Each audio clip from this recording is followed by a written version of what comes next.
Bonjour les enfants de l'arc-en-ciel. Alors aujourd'hui, on va consacrer cette séance pour les 4 opérations sur les fractions. C'est-à-dire, on va étudier comment je peux additionner deux fractions, comment je peux faire la soustraction aussi de deux fractions, et comment je peux multiplier une fraction par une autre fraction, et de même pour la division. Alors premièrement, on va commencer par l'opération d'addition. Alors supposons que j'ai deux fractions, je veux les additionner. Alors il y a une règle à respecter, c'est que je prends le numérateur et le dénominateur de ma première fraction et je vais les multiplier par le dénominateur de la deuxième fraction. Et je prends aussi le numérateur et le dénominateur de ma deuxième fraction et je vais les multiplier par le dénominateur de la première fraction. C'est un peu compliqué avec cette phrase, mais on va essayer d'appliquer ça sur le premier exemple et espérons que ça va marcher très bien. Alors bon, on a 3 sur 5 plus 7 sur 2. Alors ma première fraction, c'est 3 sur 5. Ma deuxième fraction, c'est 7 sur 2. Alors, quel est le deuxième dénominateur? Quel est le dénominateur de ma deuxième fraction? C'est 2. Alors, je prends le deuxième dénominateur et je vais le multiplier en haut et en bas pour la première fraction. C'est-à-dire, je prends 3 sur 5 fois 2 fois 2. Alors maintenant, je vais prendre ma deuxième fraction, qui est 7 sur 2, et je vais la multiplier par le premier dénominateur qui est 5. Alors, fois 5 fois 5.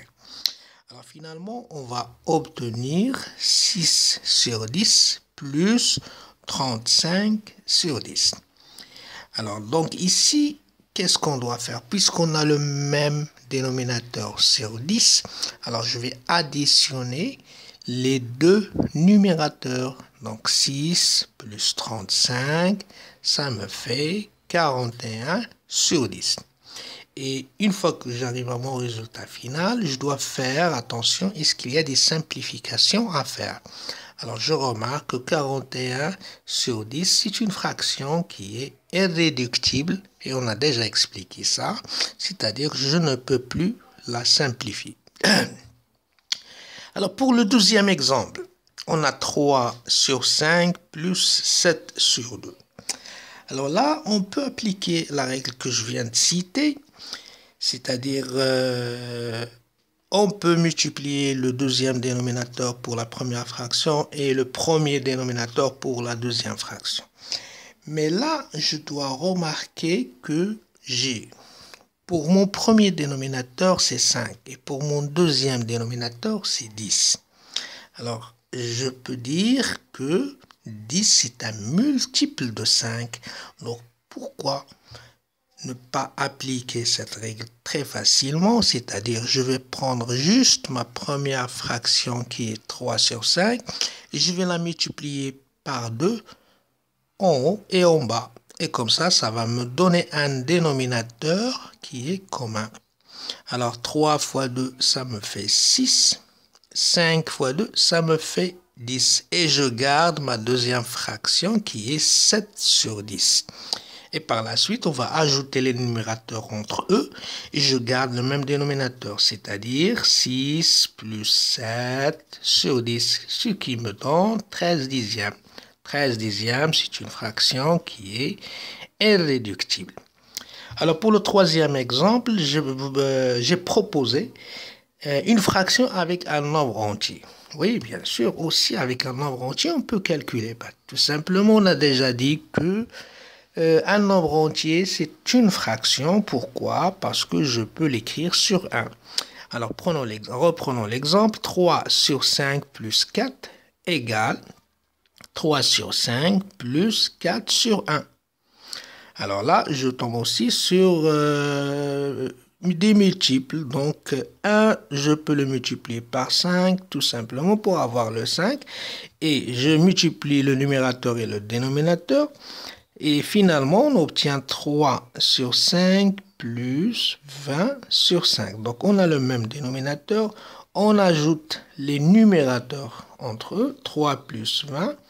Alors sur 5 bien sûr. Alors donc 3 plus 20, ça me fait 23 sur 5. Je tombe aussi sur une fraction qui est irréductible. Alors pour le dernier exemple. J'ai choisi une fraction avec un nombre décimal. Alors là aussi, on doit savoir comment on peut faire lorsqu'on a une fraction avec un nombre décimal. On a déjà vu ensemble qu'on peut transformer un nombre décimal en fraction. Alors, je vais faire un petit rappel. 0,2. Alors, je vais éliminer la virgule. Je l'écris au numérateur, donc ce qui me fait 2. Et en bas, j'écris 10. Pourquoi j'écris 10? Parce que j'ai un seul chiffre après la virgule. Donc, ce qui me donne 2 sur 10. Alors, je me retrouve avec deux dénominateurs, 3 et 10. Alors, l'un est multiple de l'autre, donc j'applique la règle que j'ai citée au début. Je prends ma première fraction. Je vais multiplier son numérateur et son dénominateur par le deuxième dénominateur qui vaut 10. Alors, doucement, on va faire 7 fois 10 sur 3 fois 10. Alors maintenant, pour ma deuxième fraction, je vais la multiplier, c'est-à-dire je multiplie son numérateur et son dénominateur par le premier dénominateur qui vaut 3. Alors donc ce qui me fait 2 fois 3 sur 10 fois 3. Finalement, avec un calcul simple, je peux trouver 70 sur 30 plus 6 sur 30. Alors maintenant, j'ai le même dénominateur qui est 30. Il suffit d'ajouter les numérateurs entre eux. 70 plus 6, ça me fait 76. Alors là, je dois faire attention. 76 sur 30, c'est une fraction que je peux la simplifier. Donc, je vois tout de suite un nombre pair sur un nombre pair. Donc, je peux penser à diviser par 2. Alors, pourquoi 76 c'est un nombre pair? Parce qu'il se termine par 6. C'est d'après les critères de la divisibilité. Alors, 30, pourquoi il est pair? Parce qu'il se termine par 0. Parce qu'on a déjà dit qu'un nombre est pair lorsqu'il se divise, ou bien lorsque son dernier chiffre, c'est 0, 2, 4, 6 et 8. Donc, mon résultat final que je vais trouver, c'est 38 15e. Alors, passons maintenant à la soustraction. Alors, ce sera le même principe. C'est-à-dire, au lieu de faire addition, on va faire soustraction. On va appliquer la même règle, les mêmes techniques lorsqu'on a des dénominateurs, l'un est multiple de l'autre. Si on a aussi une fraction avec un nombre entier ou bien une fraction avec un nombre décimal, on va appliquer le même principe, les mêmes règles, sauf au lieu d'additionner, on va faire la soustraction. Alors, je vais me limiter sur deux exemples. Alors, premier exemple, 8 sur 5 moins 1 sur 2. Alors, je remarque que 5 et 2, l'un n'est ni multiple de l'autre. Donc, je peux appliquer directement ma règle habituelle. Alors, donc, je prends ma première fraction 8 cinquième. Alors, je vais la multiplier par 2. Pourquoi? Parce que mon deuxième dénominateur, c'est 2. Et pour ma deuxième fraction, je vais la multiplier par 5. Pourquoi? Parce que mon premier dénominateur, c'est 5. Alors, donc, tout calcul fait. Donc, on trouve 16 dixièmes moins 5 dixièmes. Alors, il faut toujours faire attention au signe. Alors, l'opération, c'est moins. Donc, c'est une soustraction. Il faut mettre le moins, pas plus. Alors, maintenant, j'applique... avec un calcul simple, bien sûr, 16 moins 5 sur 10 qui me donne 11 dixièmes. Alors, 11 dixièmes, c'est une fraction qui est irréductible. Je ne peux plus la simplifier. Alors pour le deuxième exemple, 1,3 moins 3 quarts. Alors 1,3 moins 3 quarts. Donc je vais appliquer la règle. Transformation d'un nombre décimal en fraction. Donc 1,3.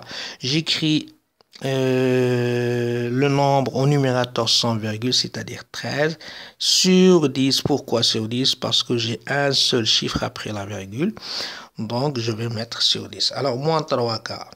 Alors là, il faut être un peu intelligent. Parfois, on peut avoir un multiple commun, ou bien un plus petit multiple commun, qui me permet de trouver le dénominateur commun facilement. Alors, j'ai 10 comme premier dénominateur et 4 pour deuxième.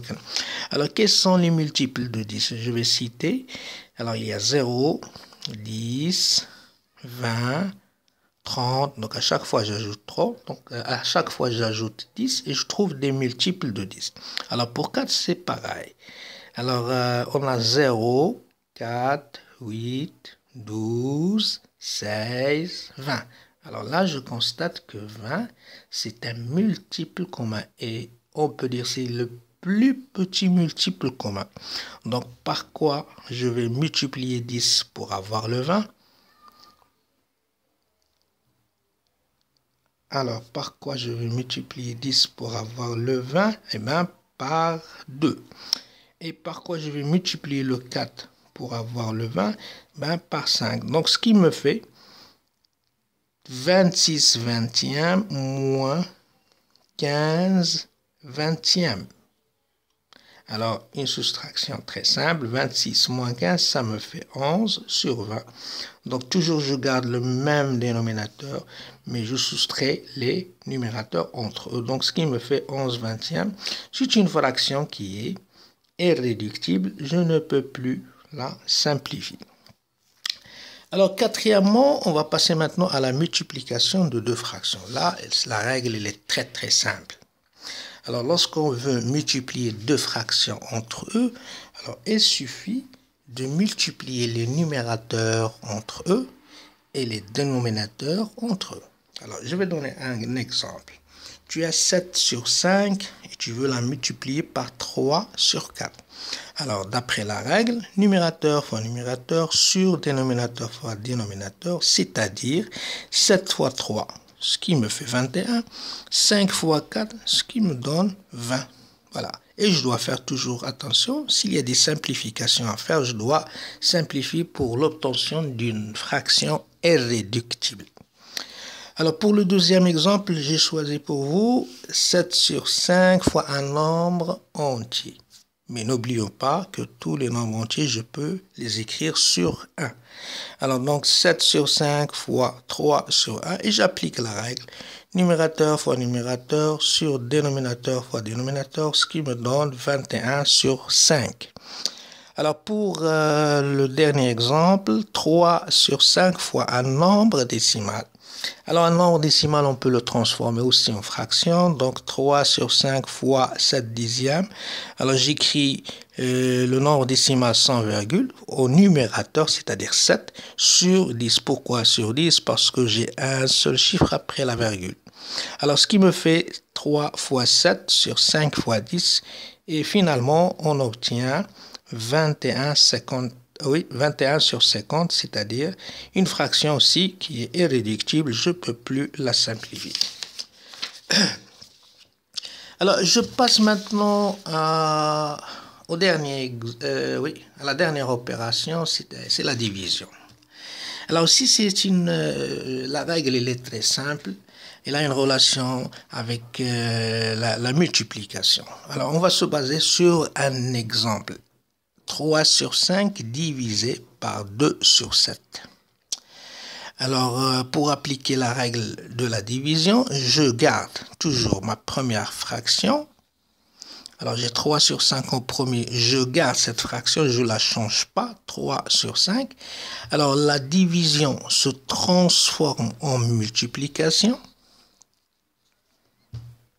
Et ma deuxième fraction, qui est 2 sur 7, je vais écrire son inverse. Et l'inverse des fractions, on a déjà vu. Alors, 2 sur 7, l'inverse de 2 sur 7, c'est 7 sur 2. C'est-à-dire, l'inverse de n'importe quelle fraction, il suffit d'inverser. Le dénominateur devient le numérateur et le numérateur devient le dénominateur. L'inverse de 2 sur 7, ce n'est que 7 sur 2. L'inverse de 3 sur 5, c'est 5 sur 3. L'inverse de 1 sur 4, ce n'est que 4 sur 1. Très bien. Alors maintenant, reprenons à nouveau. Donc 3 sur 5 divisé par 2 sur 7 égale. Alors je garde ma première fraction, 3 sur 5 fois. Alors l'inverse de 2 sur 7, 2, c'est 7 sur 2. Alors maintenant, j'applique numérateur fois numérateur sur dénominateur fois dénominateur. 3 fois 7, c'est 21 sur 5 fois 2 qui est 10. Alors je tombe encore sur une fraction irréductible. Alors un deuxième exemple. Alors là, on a 5 sur 8 divisé par 3 quarts. Alors je garde ma première fraction. La division se transforme en multiplication et la deuxième fraction, j'écris son inverse. 3 quarts, son inverse, ce n'est que 4 sur 3. Alors maintenant, je peux calculer cette multiplication facilement. Une fraction fois une fraction en appliquant numérateur fois numérateur, c'est-à-dire 5 fois 4, dénominateur fois dénominateur, c'est-à-dire 8 fois 3. Finalement, je trouve 20 sur 24. Alors là, je vois bien que j'ai un nombre pair sur un nombre pair. Alors je peux diviser par 2 pour simplifier. Et il y a mieux, je peux penser à diviser par 4 parce que 20 et 24, ce sont deux multiples de 4. Alors je divise 20 par 4, me donne 5. 24 divisé par 4, ça me fait 6. Et finalement, on trouve 5 sixièmes qui est une fraction irréductible. Alors donc voilà, je vais vous proposer un exercice à faire. Essayez de respecter les règles que je viens de citer. Et appliquez bien les opérations, c'est-à-dire l'addition, multiplication et division. Alors pour les exemples, vous aurez 7 quarts plus 5 huitièmes, 13 cinquièmes moins 1,3 et 4 neuvièmes fois 3 septièmes. Et finalement, une opération donc, de division, 7 quarts divisé par 1 sixième. Alors donc, voilà, ces 4 opérations. Vous devez appliquer les règles bien comme il faut. Donc, n'oubliez pas de simplifier à la fin. J'espère que j'étais clair dans mes explications. Alors, essayez d'appliquer ce que je viens de dire en respectant les règles, bien sûr. Donc voilà, ma séance touche à sa fin. Merci pour votre attention et à bientôt.